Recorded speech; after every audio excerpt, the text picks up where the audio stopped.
so much better. So she smiled, biggest smile she'd ever tried, whilst deep inside her soul died. Just forget about it, it's in the past.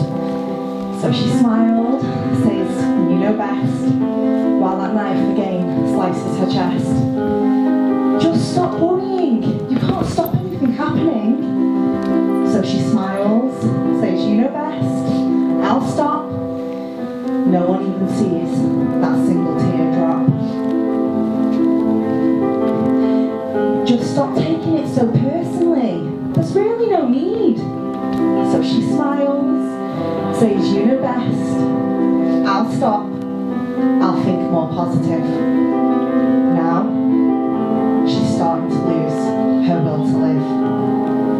She lies on her bed, cuddling her teddy. Tears down her face, staining the page at her knees. On it read, I can't keep trying, it's time I stop this lying. Her parents cry, why didn't she tell us she was struggling? A child standing nearby whispers, I did, you just weren't listening.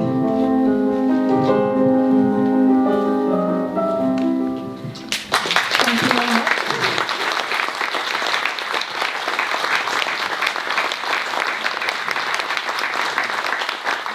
I'm Steph, I'm the author of the poem that you've just heard.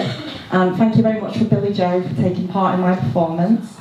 Billie-Jo is now going to share her story in the form of a poem, which is a timeline of her life, called 19 Years Awake with More Motivation and a Soul. I feel like I've seen 1,000 dramas, watched 100 fights, seen so much suffering, stayed up too many nights. Drugs, rage, refuge, police and social services, and decline in mental health, all without the safety net and privilege of wealth. I am 19 years old, yet I feel so old. When I explain this to people, they don't understand. They say, you're young, a baby, I am told. I may be young in limbs and so be with looks, but it's what these eyes have scripted that can write 1,000 books. 18 years old, still lost, still trying to find myself, my mind still paying the cost. Lives that come with poverty are sorrow, might I say, one thing that leads to another, but you still keep that smile throughout the day. The loss of motivation, happiness and joy, the life in your life gone. I am now 17 years old and feel like I'm the only one. Alone in the world with nowhere to go, asking myself, do I carry on? My mind says no. The start of living on my own with near to little help. Almost every action, every move, all a dying cry for help. Drug starvation, false facts, financially unstable, careless acts, all to my own hand. A breakdown in mental health that was needed yet out of control. Before have a very distraught and lost soul. I spend so much time being who others want me to be, a strong, caring woman who seemed fine to them, but not to me. At 16 years old, with little hopes in my dreams, trapped in my mind a time where I couldn't breathe. Years-old anxieties, love loss and family drama, I turned to a false world I love, of plays and theatrical dramas.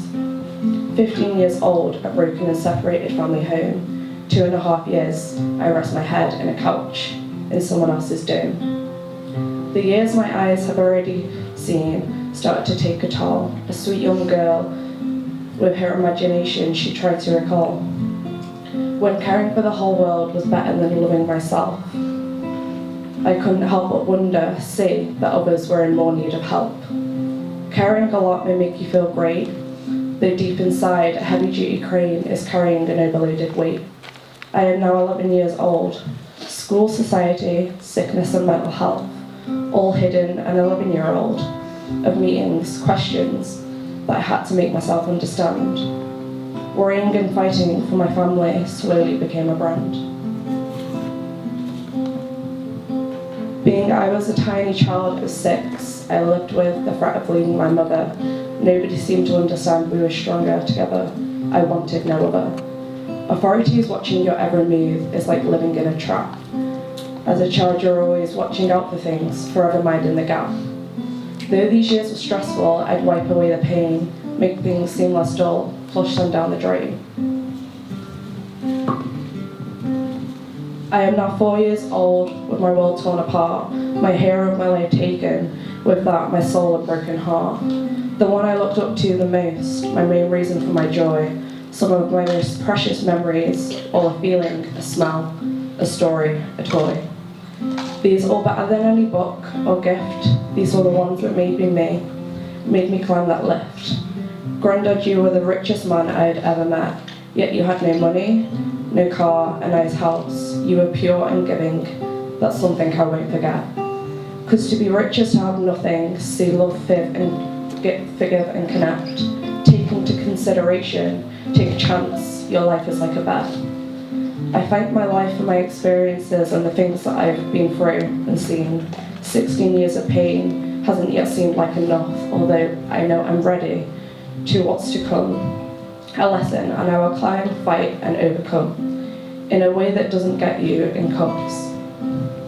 All about the safety net and privilege of wealth. It's only now that I have woken and I am true to myself, I truly feel free. It's no longer the number, but the experience which has shaped me.